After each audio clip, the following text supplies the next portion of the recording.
Es que si no me doy. Ah, vale. ¿Está bien?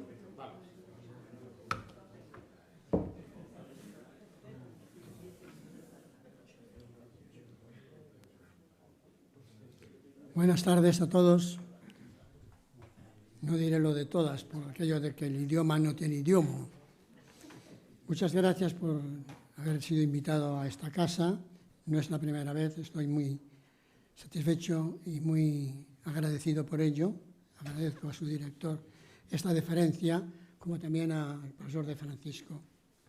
Bien, hoy voy a lanzar una serie de reflexiones sobre los aspectos culturales de la Ilustración en América y seguramente me voy a repetir en algunas de las reflexiones que ha hecho la doctora Martínez de Codes. Pero voy a comenzar con una idea que me resultó muy atractiva cuando empecé a preparar estas reflexiones. Y es que en la tradición cultural hispanoamericana, y más en concreto en nuestra historiografía actual, no son pocos los autores que afirman categóricos que a nosotros lo que nos falta es llegar por fin al siglo XVIII. Llegar por fin al siglo XVIII porque parece ser que en algunos momentos o en algunas circunstancias no hemos llegado. Eso sostienen muchos, o al menos es una idea latente que surge cuando se comienza a estudiar esa historiografía moderna o modernista sobre el siglo XVIII. Nos falta llegar al siglo XVIII e ilustrarnos. Y no cabe duda que, aunque a priori suene esto un tanto exagerado, en el fondo de esta afirmación anida un profundo pesimismo cultural sobre lo que entendemos ha sido nuestra trayectoria histórica alejada de los principios, de los principales despliegues culturales de Occidente. La idea de progreso y la necesidad y la necesaria acogida del método crítico, principalmente. Todo esto es asumido como inevitable, sin considerar al menos un tanto que el mundo que vivieron y describieron los clásicos ilustrados europeos, el mundo de Diderot o de Voltaire o de D'Alembert, estaba lleno de contradicciones y que sus proclamas racionales, entre comillas, estaban entreveradas de pasiones y de que nunca perdieron de vista el arte de la manipulación. Manipulación en torno sobre todo al concepto de libertad y de libertinaje. Muchos autores españoles y también muchos autores novohispanos del siglo XVIII tenían sus ideas sobre los aconteceres de su tiempo en plano relativo de igualdad con lo que se pensaba en la Francia ilustrada, solo que estas ideas no son las que cierta filosofía de la historia querría que fueran.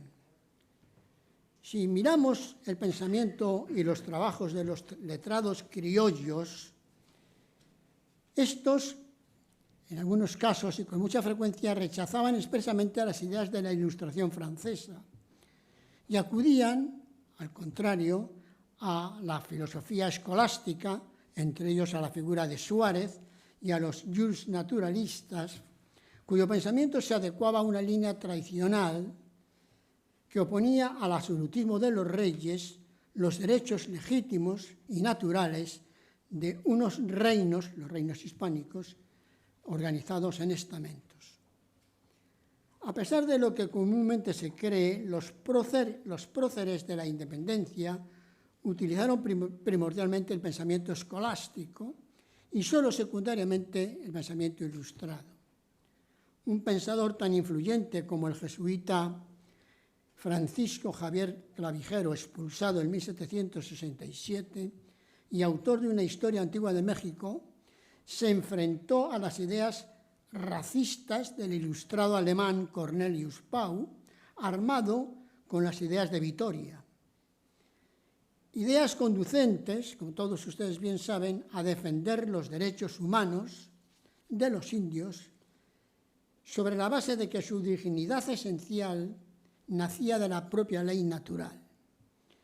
Y estas ideas que, como es conocido, conformaban el sustrato básico de las cátedras de Derecho y Teología en todas las universidades del Imperio Español. Porque la Ilustración americana fue un proyecto de la española, una proyección de la Ilustración española. La proyección en Hispanoamérica venía, la Ilustración en Hispanoamérica venía desde arriba, venía desde la propia corona. Esa corona, esa monarquía de origen francés. Felipe V no hablaba español, hablaba francés.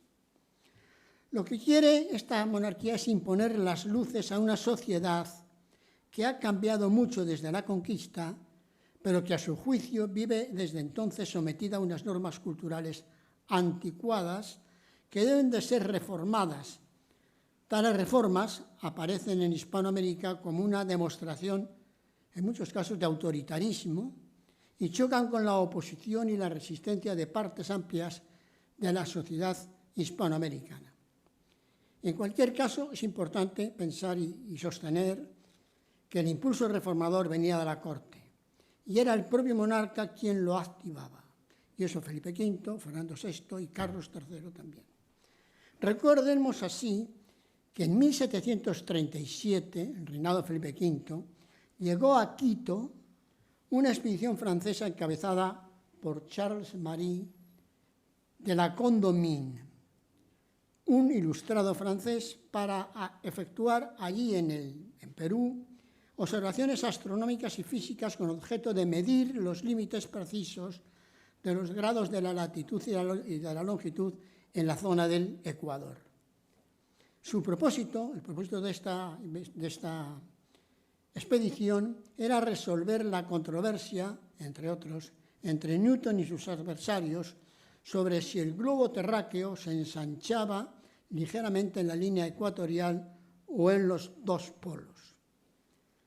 Si Felipe V dio el paso sin precedentes de permitir que unos académicos extranjeros entraran en sus dominios de ultramar, ello fue en parte porque a comienzos del siglo XVIII España había adquirido en Europa una triste reputación de retraso intelectual. La opinión dominante en el viejo continente era que la península, temida en tiempos atrás por el catolicismo universitario docto, por el pensamiento escolástico tomista, ahora era escarnecida por su inercia cultural. La revolución científica asociada a los nombres de Copérnico, Galileo, Kepler, Leibniz o Newton fue un movimiento europeo en el que los españoles solo brillaron por su ausencia. Por lo tanto, entre los intelectuales españoles del siglo XVIII, la idea de una España inerte intelectualmente era dominante. Así pareció que lo reconocían muchos, entre ellos un prestigioso y reconocido intelectual español, el abad benedictino Benito Feijóo. Benito Feijóo, en su Teatro Crítico Universal, sostuvo que los físicos y los matemáticos son casi extranjeros en nuestro país. De hecho, confesó que en el estudio de la naturaleza, las universidades españolas aún se basaban en Aristóteles. Él decía que estas universidades parecían mariposas muertas vinculadas al pasado y ajenas al presente de las luces. Feijóo era un asiduo lector, como todos ustedes saben, a la Academia Francesa y a las de Ciencias y también de otras doctas sociedades, y trató de transmitir al público cierta noción de los recientes avances ocurridos en el conocimiento en Europa. Adoptó una actitud escéptica, un tanto cautelosa y ortodoxa también, respecto de los sistemas filosóficos derivados de los trabajos de Descartes o de Gassendi, pero reconoció que en el asunto de las ciencias naturales los descubrimientos europeos habían superado las enseñanzas de Aristóteles. No obstante, él reconocía que se habían hecho cosas importantes en la historia de España en el siglo XVI y XVII y había que recordarlas y no rechazarlas.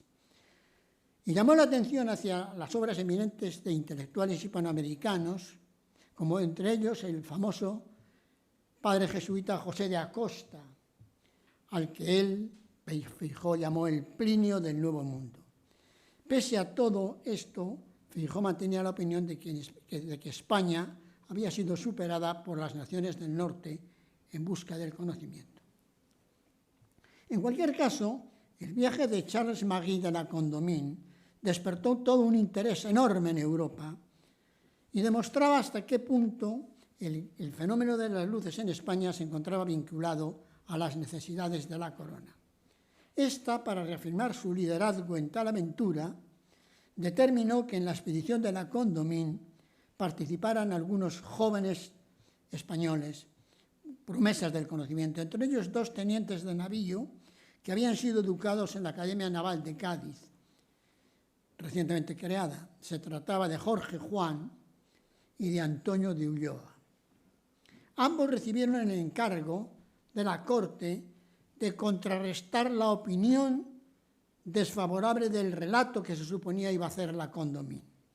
Tarea que hicieron estos 2 estudiantes, estos 2 agentes de navíos, que hicieron con suficiencia cuando al poco se publicó su obra, sus reflexiones, en 5 volúmenes, titulada Relación histórica del viaje a la América Meridional, publicado en 1748.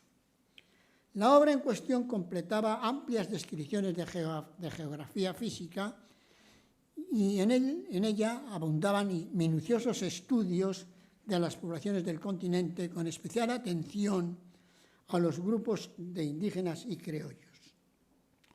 De ambos comisionados porque creo que merece la pena destacar el trabajo de Antonio Ulloa, sin despreciar al anterior Jorge Juan. Ulloa fue directamente comisionado por el Marqués de la Ensenada para que hiciese un informe confidencial sobre el gobierno y la sociedad que había que hacer en Hispanoamérica. Unos proyectos reformistas allá. Ulloa, después de un trabajo exhaustivo, presentó un cuadro un tanto devastador del mal gobierno y de la corrupción imperante en las Indias, sobre todo cuando Ulloa las comparaba con la situación de las colonias en la Nueva Inglaterra. En tal sentido, Ulloa afirmaba que en menos de un siglo, estas colonias del noroeste del hoy Estados Unidos superarían a Inglaterra y dominarían el hemisferio. En una reflexión ya más sobre el terreno, cuando analizaba la República de los Incas y lo comparaba con la situación social de los puritanos en el imperio norteamericano, resultaba que el imperio español de ultramar parecía un anacronismo evidente. Entendía este comisionado de la Ensenada que cualquiera que fuese su origen, los indios del Perú habían sido simples bárbaros en la época de la conquista y que 2 siglos después, ahora, habían continuado unidos y continuaban en la rusticidad y la barbarie. Pero para Ulloa no se paraba en el deterioro del mundo indígena, es más, en sus comunicaciones con Ensenada los liberaba de casi toda culpa.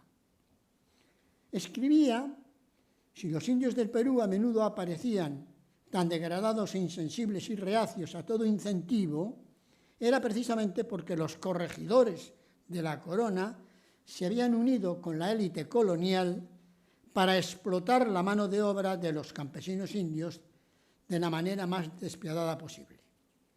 El único remedio era, a su juicio, la supresión completa de los repartimientos de comercio o la supresión o la devolución de las tierras a las comunidades indígenas. Para asegurar una mayor protección, Ulloa pensó en la necesidad de hacer un programa cultural que afectase a los indios, sobre todo a los indígenas adolescentes, para que fuesen enviados a España y educarse aquí, de modo que adquirieran sentimientos de lealtad a la corona y a su regreso sirvieran como juristas protectores de los indios. Ulloa, como ministro reformista, se escandalizaba también al ver la enconada amistad que caracterizaba las relaciones de los españoles americanos, es decir, de los criollos, y los españoles de origen español, pero no criollo exactamente. Sostenía y vio que en las ciudades del Perú criollos y españoles desarrollaban un teatro de discordias y de continuas pugnas hasta el punto de que la posibilidad de gobernar el territorio era prácticamente imposible. No obstante, se dio cuenta de que, a pesar de que los inmigrantes españoles no criollos eran pobres o de linajes villanos, estos eran requeridos por las bases criollas para conseguir la mano de las herederas criollas. Es decir, sostenían la necesidad de que sus herederas, las criollas, emparentasen con españoles de origen hispano, nacidos en España. Ulloa, finalmente, como ministro bajo la protección de Ensenada, abordó en un libro que escribió después, Noticias Secretas, la cuestión compleja del clero en las Indias. Naturalmente, sus opiniones fueron marcadamente condenatorias. Se trataba de un clero, sobre todo el clero secular, incapaz de observar las reglas del celibato y cuyo ejercicio de cura de almas respondía a formas burocráticas. Cuando analizaba el clero secular, el clero de las órdenes mendicantes, el resultado no era demasiado favorable. Estas órdenes mendicantes llevaban vidas licenciosas, llenando de concubinas sus conventos. Por los demás, eran órdenes tan ricas que en la elección a los altos cargos de ellas, tanto en provinciales como en priores, pues había un sistema de alternancia. Una vez se alternaban los priores criollos y otros los priores no criollos. Recomendaba que las órdenes mendicantes rompieran con esta estructura de alternancia y recomendaba que fueran despojadas de sus parroquias rurales y limitadas a sus conventos en las ciudades, o si no, en lugares de frontera donde tendrían una precisa entidad misional. Pero en su crítica minuciosa a la Iglesia de las Indias, Ulloa, el ministro ilustrado, apuntó una notable excepción, un elogio considerado a los jesuitas por su disciplina, dedicación y servicio público. Los jesuitas, señalaba Ulloa en sus Noticias Secretas, gastaban sus grandes riquezas manteniendo excelentes colegios e incontables establecimientos de misión. Como confesores eran activos y habían logrado la asistencia espiritual de las conciencias de una parte muy significativa de las capas altas de aquella sociedad. Y no habían cabido ni caído en ninguna de aquellas rivalidades partidistas entre europeos y americanos. Además, los jesuitas no vacilaban en expulsar de su sociedad a cualquier miembro corrompido o reacio. Era un enamorado del Estado jesuítico del Paraguay y decía que este Estado, regentado por jesuitas, era una ejemplar demostración de cómo convertir y gobernar a los indios. En realidad, tan encantado quedó Ulloa de esta gobernanza jesuítica que recomendó a Ensenada que se les confiara el gobierno de toda la región fronteriza de la Amazonía, actuando como punta de lanza de una nueva conquista espiritual. Después de todo, los jesuitas podían persuadir a los indios de que aceptaran la autoridad de la corona española. Su intervención era tanto más deseable cuanto que los portugueses estaban avanzando por territorio español y las misiones franciscanas en esas zonas de la Amazonía estaban gobernadas por franciscanos y no habían dado resultado adecuado. Esto era la opinión de Ulloa. Es evidente que estas ideas dirigidas a Ensenada no se vieron traducidas en decretos de buen gobierno, pero no cabe duda que no cayeron en saco roto. Por efecto de ellas, en 1749, la corona emitió un decreto que exigía que todas las parroquias administradas por las órdenes mendicantes en las diócesis de México y de Lima fuesen entregadas al clero secular.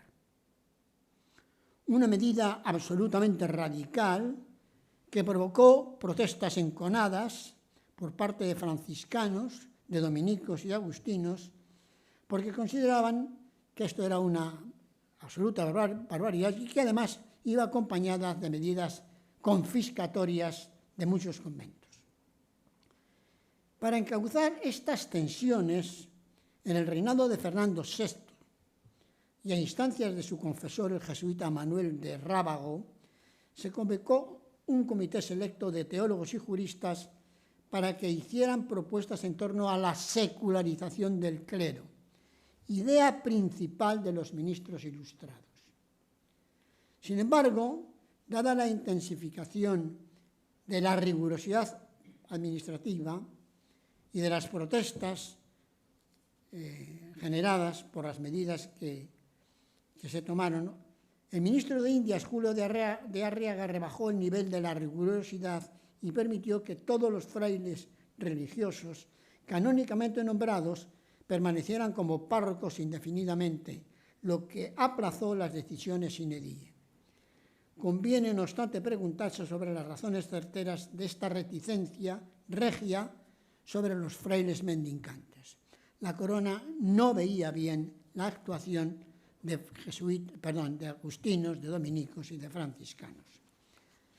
Porque lo que resultó importante y lo que además preocupaba a las autoridades y a los obispos seculares era el plano social y cultural de la religiosidad indígena.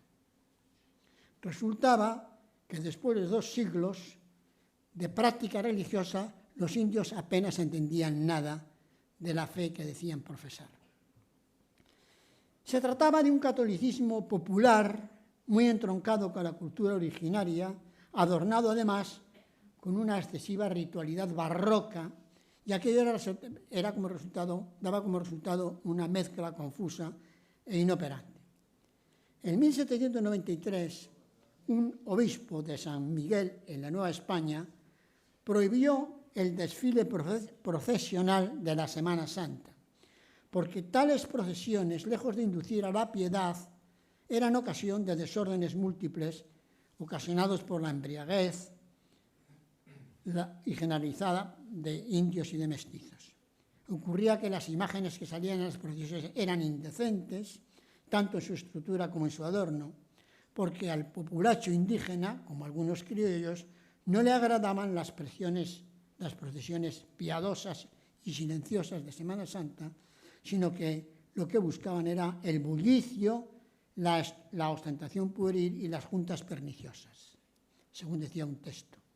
Es decir, palabras muy ajustadas de este obispo ilustrado frente a las formas populares de una religiosidad más tradicional y plenamente barroca. Naturalmente, los indios y mestizos no eran los únicos adeptos a estas manifestaciones, sino que los adeptos también más conspicuos a ellas eran los mayordomos criollos de las cofradías, quienes desfilaban acompañados de sus reservas de nativos paniaguados.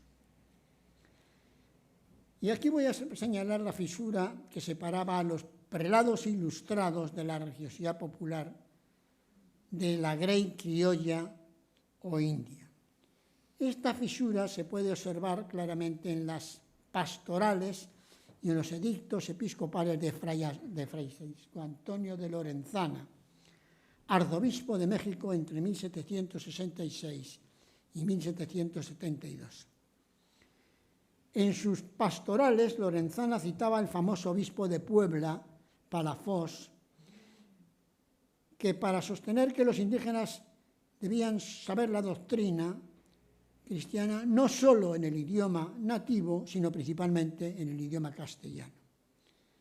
Porque aquel, decía Lorenzana, era rústico y bárbaro.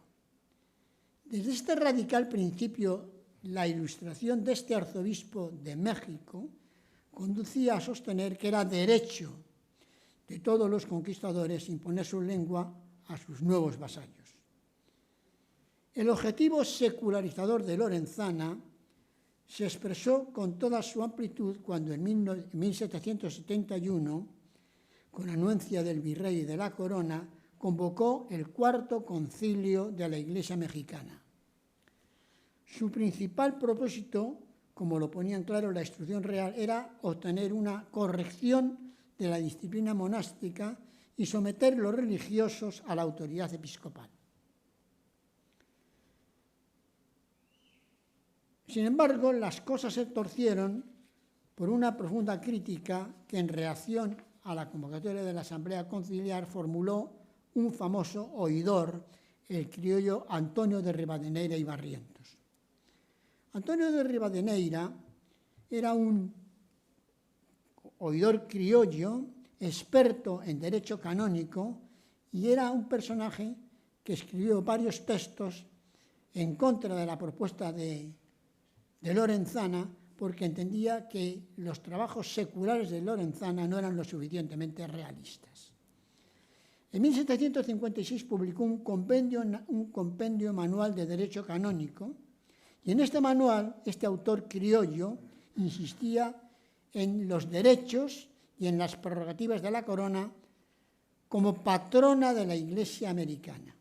Así, por ejemplo, sostenía que no podía discutirse el derecho regio a percibir los diezmos, que eran enteramente seculares y no espirituales, como en su día se había manifestado en algunos sectores de la Iglesia en Indias. Y sobre todo los temas de jurisdicción, en los temas de jurisdicción las audiencias en Indias tenían la última autoridad, pues estos tribunales ejercían el derecho en posición el derecho de la corona, me refiero, como patrona y delegada de la Santa Sede. Y esto era absolutamente indiscutible. Este oidor criollo se reveló más adelante como un patriota de su nación y así pudo atacar las formulaciones del Concilio de Lorenzana cuando insistía en considerar a los españoles como los preferidos en la instrucción pastoral. En este sentido, Rivadeneira decía que los prelados ilustrados que llegaban a las Indias en aquellos años despreciaban a sus habitantes, los nativos, fuesen criollos o indios, y trataban de aplicar programas de reformas sin antes adquirir algún conocimiento de las realidades sociales del país y del pueblo al que llegaban a gobernar. Y no eran pocos los que en Indias por entonces estaban dispuestos a sostener que estas afirmaciones eran verdaderas, pero que había singulares excepciones, como la de la Compañía de Jesús. Ocurría, no obstante, cuando Lorenzana y Rivadeneira competían sobre sus visiones sobre la realidad cultural en Indias, que los jesuitas habían sido expulsados de los territorios de la monarquía ilustrada en 1767. Una expulsión de Carlos III que afectó sumariamente a todos los jesuitas de sus dominios de Europa y de América. Conservamos el texto de un sacerdote jesuita mexicano que recordaría después cómo un anochecer un destacamento de soldados irrumpió de improviso en su colegio y ordenó a los hermanos que empacaran sus cosas, y 2 días después los escoltó a Veracruz, interrumpió su viaje por un momento para orar ante el monasterio de Nuestra Señora del Tepeyac, para después embarcar rumbo a Cádiz y después viajar a los estados pontificios. Fue el comienzo del destierro y el inicio de una gran tragedia, de una gran diáspora. En total, cerca de 2.000 sacerdotes y hermanos fueron exilados de la América española y un número singular de España. De los 700 miembros aproximados jesuitas de la provincia mexicana, más de 500 eran criollos. Y las causas justas y competentes que habían llevado al rey a sancionar este ejercicio de poder tan singular nunca fueron divulgadas a sus súbditos. El historiador famoso de los papas, von Pastor, cuando se interroga sobre las razones de Carlos III acerca de la expulsión de los jesuitas, dice que estas razones las reservó su majestad en los secretos de su real y dilatado pecho. En la Nueva España, los motines populares provocados por la expulsión fueron reprimidos con una severidad sin precedentes. La lealtad absoluta exigida por la monarquía borbónica fue expresada por el obispo Lorenzana, quien advirtió a sus feligreses que no debía discutirse sobre este asunto, que lo que debía hacerse era obedecer y callar. Este era el prelado que animó al Cuarto Concilio de la Iglesia Mexicana a pedir la disolución de la compañía, cosa que el propio embajador de España ante la Santa Sede formuló a instancias de la Corte de Madrid ante el propio pontífice Clemente XIV, para que éste tomase la decisión de decretar la extinción de los jesuitas como reconocido instituto de la Iglesia. Para explicar la expulsión de los jesuitas hay muchas razones y yo realmente voy a citarlas brevemente, pero no voy a entrar en el tema. Los jesuitas mismos entendieron que eran víctimas de una campaña de la Ilustración, de la Ilustración francesa fundamentalmente y de algunos ilustrados españoles. Una campaña lanzada por los filósofos de la Ilustración contra la autoridad de la Iglesia Católica. Pero también se han señalado otras causas más o menos peregrinas, como por ejemplo la identificación de los jesuitas españoles con Fernando VI en sus tensiones y querellas con su hermano Carlos, el odio del confesor de Carlos, el franciscano Joaquín de Eleta, ante los hijos de San Ignacio, odio y enemistad que se alejaba en el pasado y que había sido objeto ya de enemistades y disputas entre jesuitas y franciscanos desde el siglo XVI. Pero también se dice que la expulsión fue provocada por el motín de Esquilache y que el protagonismo final en esta expulsión la tuvo el fiscal general de la corona, don Rodrigo Rodríguez de Campomanes, paradigma de ilustrado.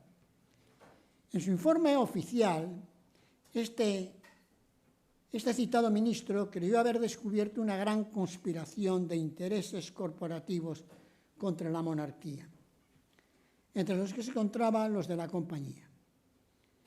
En su opinión, esta compañía había manifestado casi siempre una hostilidad a la corona, como por ejemplo recordaba su actuación en 1640, cuando los jesuitas portugueses se sublevaron contra la corona legítima, la monarquía hispana, en Portugal. No eran estos hermanos, dice Campomanes, buenos vasallos, porque en su propia constitución la compañía expresa su máxima lealtad a un padre general que actúa como monarca absoluto, mostrando a todos los provinciales y rectores a los que exige obediencia ciega e incondicional. Para Campomanes, el primer vicio de la compañía se trataba de una institución internacional, la cual exigía una lealtad superior a las obligaciones de sus miembros. De modo que cada hermano jesuita es enemigo de la soberanía regia, cito sus palabras, y depende de un gobierno despótico residente en un país extranjero. Campomanes apuntaba en su informe que en total se había conjuntado un corpus acusatorio que conseguía elevar al artículo de fe el principio de que los jesuitas habían sido los principales responsables de incitar al pueblo y persuadir a los clérigos a acusar de hereje al rey. Los ministros ilustrados, partiendo de posiciones un tanto jansenistas, sin embargo, entendían que el verdadero poder de la compañía estaba en la educación y en la enseñanza. Y aquí habían logrado notorios resultados tan importantes que algunos ministros ilustrados quisieron rebarles a los hijos de San Ignacio sus posiciones educadoras, naturalmente con resultados apenas perceptibles. La expulsión de los jesuitas, sin embargo, tuvo un efecto extraordinariamente importante, con esto acabo, en Indias, en el conjunto de Hispanoamérica. hasta el punto de que hoy una parte importante de los intelectuales de Hispanoamérica son conscientes de que la expulsión de los jesuitas dejó huérfana de pensamiento a las élites criollas, o a una parte importante de las élites criollas. Me permito en este sentido citar a un personaje importantísimo de esa élite actual en Hispanoamérica, Octavio Paz. Octavio Paz escribe que la crisis intelectual de la comunidad criolla fue causada por la expulsión jesuítica. Y dice textualmente: cabe agregar que los criollos se quedaron sin su propio mundo, que entró lleno en la vorágine de las guerras civiles y las dictaduras. Fue entonces cuando en México, lo mismo que en el resto de nuestra América, nuestros intelectuales recurrieron para formarse y para salvarse al expediente algo suicida de ignorar la Ilustración hispana, rechazando su propia tradición y adoptando la de los otros, la de una Ilustración infantada por la Reforma protestante. Ellos, que por su parte provenían de la vigorosa Contrarreforma, sin ni siquiera adaptarla, palabras de Paz. Al separarse de Inglaterra, dice, los norteamericanos no rompieron con su pasado. Al contrario, afirmaron lo que habían sido y lo que querían ser. La independencia de México, en cambio, fue la negación de lo que habíamos sido desde el siglo XVI. No fue la instauración de un proyecto nacional, sino la adopción de una ideología ajena del todo a nuestro pasado. Y así el liberalismo en Hispanoamérica fue infecundo y no produjo nada comparable a las creaciones precolombinas o a las de la Nueva España durante el virreinato. Ni pirámides, ni conventos, ni mitos cosmogónicos, ni poemas de Sor Juana Inés de la Cruz. Palabras de Octavio Paz. Y termino con él. Se supone que los padres independientes que proclamaron la independencia de América, de Hispanoamérica, son todos hijos esclarecidos de la Ilustración. Pero hay que decir que captada esta Ilustración de una manera muy harta y muy precaria, y sobre todo un tanto alejada de sus raíces originarias españolas, que eran su tradición auténtica. Gracias.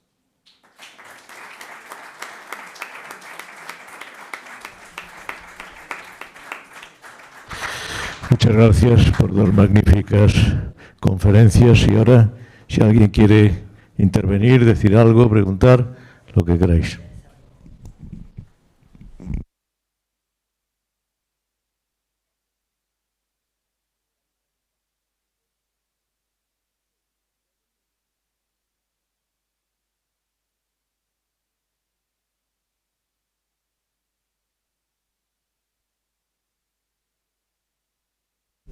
No llegó a tener ninguna implantación o influencia en la situación económica americana.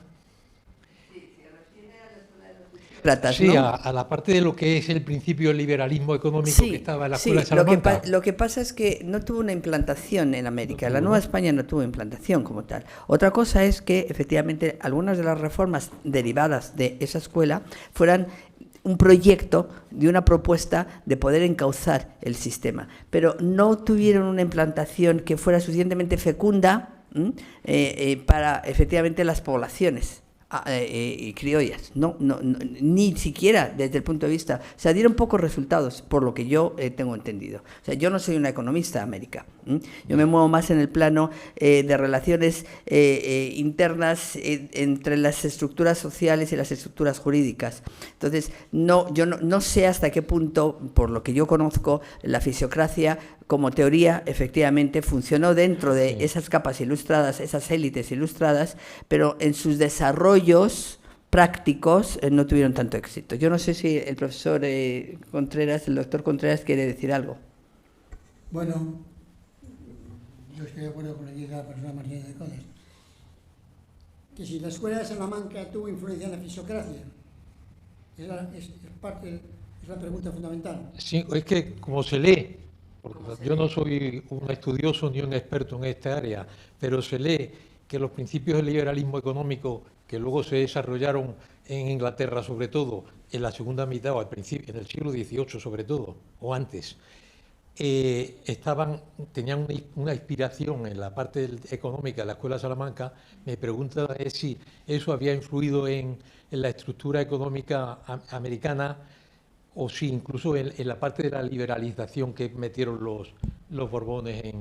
Bueno, yo desconozco la respuesta exacta, y además creo que lo que usted formula es una tesis interesante.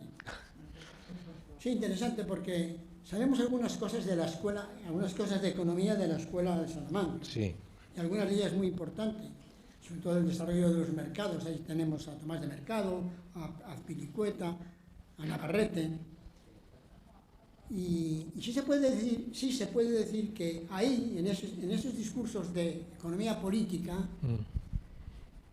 fueron considerados, por lo menos por un personaje que yo sé que es bueno, esto me consta que John Locke, uno de los padres del liberalismo, sí había leído a los teóricos de Salamanca. Y en ese sentido sí pienso que de alguna manera, directa o indirecta, el pensamiento de la Escuela de Salamanca, el pensamiento tomista, que no es nada retrógrado, y bueno, de alguna cosa algo he dicho aquí al respecto, sí tuvo influencia en los preliberales ilustrados. Pero no puedo formular cuánta ni cómo. Sí, yo estoy de acuerdo en que efectivamente John Locke recoge parte de esa herencia fisiócrata de esos autores españoles, pero yo no diría que el liberalismo de Locke, como se ha entendido a posteriori, tenga esa base, cuidado, o sea, de la fisiocracia al liberalismo inglés hay una distancia, o sea, no es lo mismo, en absoluto, o sea, no podemos hay un puente de conexión que nos lleve directamente a Locke y al liberalismo en Europa en la versión anglosajona. Yo quisiera hacer una pregunta que a lo mejor el doctor Contreras ha podido, porque ha hecho mucho hincapié en el papel de los ilustrados obispos y de los ilustrados del clero ilustrado. El modelo de la ilustración en América es un modelo único, porque es una ilustración católica. Porque la Iglesia está en esa ilustración, o sea, es protagonista central de esa ilustración. En el resto de los países donde hay ilustración no está. Francia solo, claro. Bueno, los católicos, vale, pero bueno, aún así, es decir, pero es un exceso de protagonismo la ilustración en América tiene un exceso de protagonismo del clero. El clero tiene un exceso de protagonismo en esa ilustración.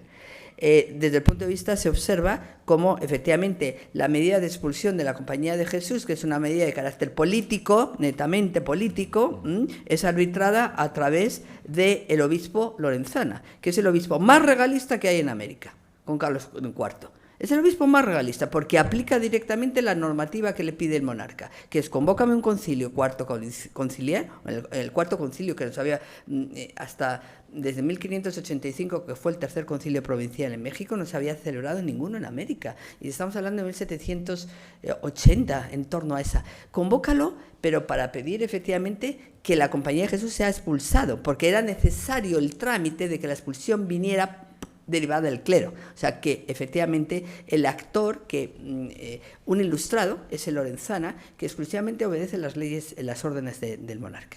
Bien, el clero tiene un papel muy complejo en América, desde el punto de vista de ser el emisor de una ilustración que no sé hasta qué punto podemos, es decir, al mismo tiempo que abrimos la mano a que llegue Humboldt, a que llegue la Condamine, a que se celebren efectivamente en América, se vayan recabando datos de carácter geográfico, de carácter físico, etcétera, pero al mismo tiempo hay una iglesia que está articulando un discurso que es diferente. Eso es lo que yo quería, a ver si le puedes... Yo creo que, voy a responderte, no yo, creo que Octavio Paz lo dice maravillosamente. El problema es que el clero, los criollos como Rivadeneira, que me he referido, un juez huidor de la audiencia muy importante, muy significativo, que hizo frente a Lorenzana,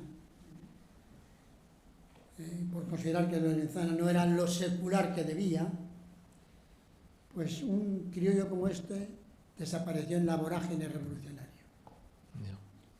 Quiero decir que el gran fracaso, según Paz, es que los ilustrados criollos, esencialmente criollos, fueron demasiado proclives a copiar el modelo de las colonias norteamericanas. ¿Sí? Y rompieron con su tradición. Paz lo dice. Rompieron con su tradición. Y se apuntaron a una ilustración infantada por la Reforma Protestante. Y a partir de ahí, ¿qué queda? Nada. O poco. Porque no queda un respeto importante al espacio precolombino. Hay una negación absoluta, una negación sistemática, o por lo menos, si no sistemática, por lo menos importante, de la cultura virreinal, hasta el punto de que hoy se llama la América colonial. No virreinal, como era. Si hay alguna cultura en toda Europa o en todo el mundo que en 2 siglos haya creado una sociedad tan compleja y tan absolutamente compleja, pero al mismo tiempo operativa, como la sociedad española en Indias en los siglos XVI y XVIII, pues que venga Dios y lo vea. Pero sin embargo, el problema es que los criollos no fueron lo suficientemente, a lo mejor estoy desbarrando, yo no soy especialista en esto, pero me da la sensación de que había que trabajar la tesis de Paz con criterios un poco más críticos, menos acomodados a que nos falta el siglo XVIII, como he empezado en mi conferencia. No nos falta el siglo XVIII, lo que nos falta es reconocer el XVI, el XVII y el XVIII en su conjunto, alejado de historias demasiado pugnaces con nuestra propia tradición cultural. Bueno, es que, enlazando con esta respuesta, vamos a ver, se ha mencionado en la conferencia suya el término colonia casi todo el tiempo. La estructura colonial económica anglosajona, por lo que yo tengo entendido, no tiene nada que ver con la estructura administrativa económica del Imperio Español. No tiene nada que ver. No tiene nada que ver, ¿no? Donde habían colonias era en la Nueva Inglaterra. Y sin embargo los criollos querían incorporar esa estructura colonial. No, las estructuras económicas y administrativas son totalmente diferentes, por supuesto que sí. ¿No? El término colonial se ha colado en la historiografía americanista, por eso yo lo utilizo, pues se ha colado, porque es una forma de comparar dos sistemas diferenciados utilizando el mismo nombre de colonia para el hemisferio norte y América del Norte y América del Sur. ¿Por qué? Porque los ingleses lo que han pretendido a través de esta historiografía ha sido equiparar sistemas de administración que no tienen nada que ver uno con el otro, sistema de relación con la base originaria nativa, que no tiene nada que ver una con otra, porque nosotros no los metimos en reducciones ni desaparecieron del mapa, a la población autóctona americana en Indias, y claro, utilizar efectivamente el sistema de extracción de metales preciosos con respecto a otro modelo de extracción en América del Norte es ir muy allá. Es decir, es cierto que el concepto colonia tiene múltiples formas de interpretar. Lo que ocurre es que en la historiografía, cuando se trata de buscar comparaciones entre diferentes sistemas coloniales de explotación del Atlántico, piensen en los holandeses, piensen en los franceses, piensen en todas las potencias europeas que saltaron a descubrir nuevos territorios para adquirirlos, para extraer riquezas y que generaron simplemente fortalezas y no generaron sociedades. Nosotros generamos sociedades. Nosotros efectivamente generamos una sociabilidad con esa masa originaria de población. Es que el mestizaje es único en el caso español, es único. Y por lo tanto eso tiene un valor añadido. Y el valor añadido es la población que existe en América, el habla, la lengua, la cultura, la tradición y la religión. También importa. Bueno, pues si hay alguna pregunta más, adelante.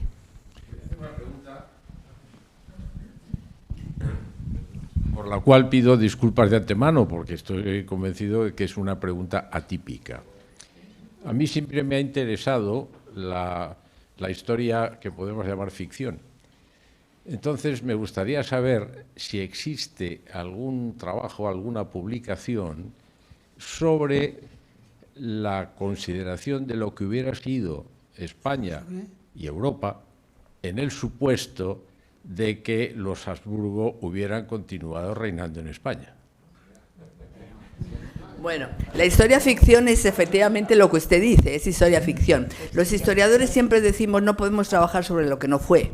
Claro, porque yo puedo inventarme un punto de partida y si hubiera sido de otra manera yo le encuentro un relato, yo me lo imagino, o sea, si quiere le hago un relato nuevo, pero eso no fue lo que fue. Es decir, la historia ficción no existe en la historia.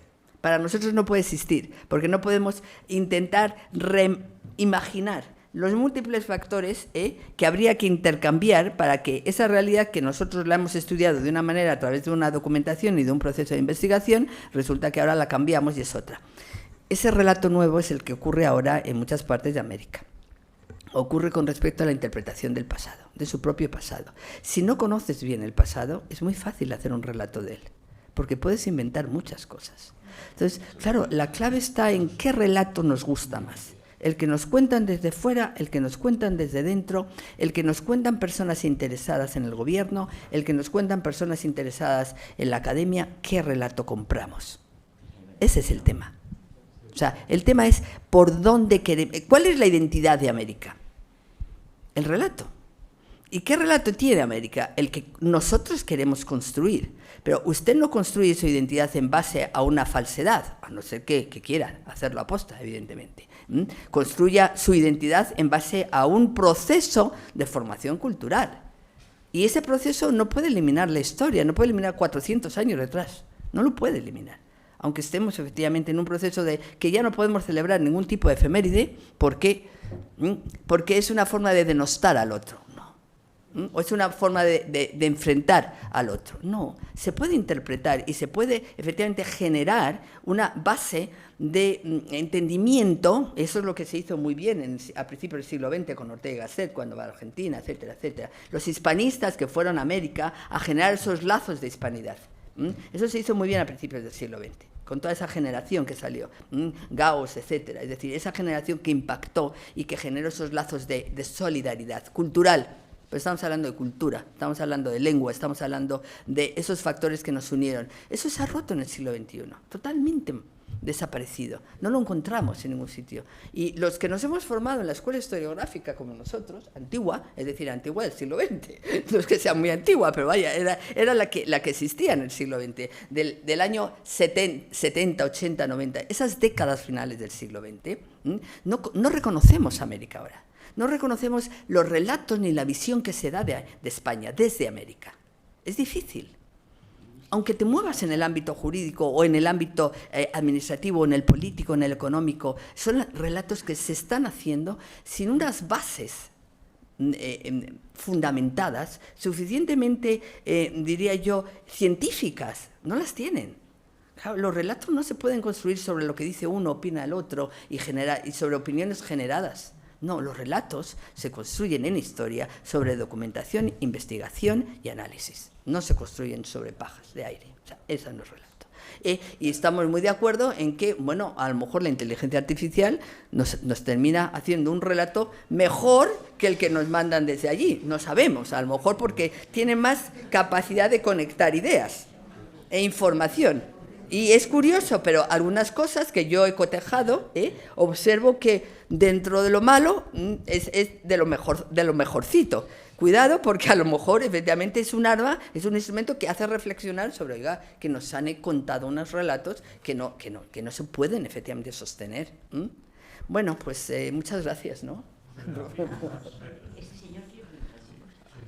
No, yo lo único que quería advertir, esto no funciona, ¿no? Que digo que una de las cosas que quería advertir es que el 97% de los monumentos que se han hecho en todo el mundo son españoles. porque los ingleses fueron a Nueva York, por ejemplo, y todas las casas eran de madera. Fueron a extraer todo lo que pudieron. Lo mismo en este sitio, en Asia, y en todos los sitios. Y sin embargo, nosotros fuimos a hacer catedrales, hospitales, monasterios, escuelas, en fin, claro. O sea, que no hemos hecho un paseo allí simplemente como ellos, que iban a extraer. O sea, que nosotros hemos dejado ahí una serie de cosas. Yo quería decir también que ¿por qué tenemos tanto miedo a llamar Hispanoamérica a las naciones que hablan español? Pues es que es Hispanoamérica. Eso es una cosa que han inventado los franceses, lo de Latinoamérica, pero realmente cuando se habla español serán hispanoamericanas, ¿no? Pero es que no hay que tener miedo a eso, yo creo. Hay que estar muy orgullosos efectivamente de los españoles. Eso es lo que yo pienso. Nada de Latinoamérica. Se acabó.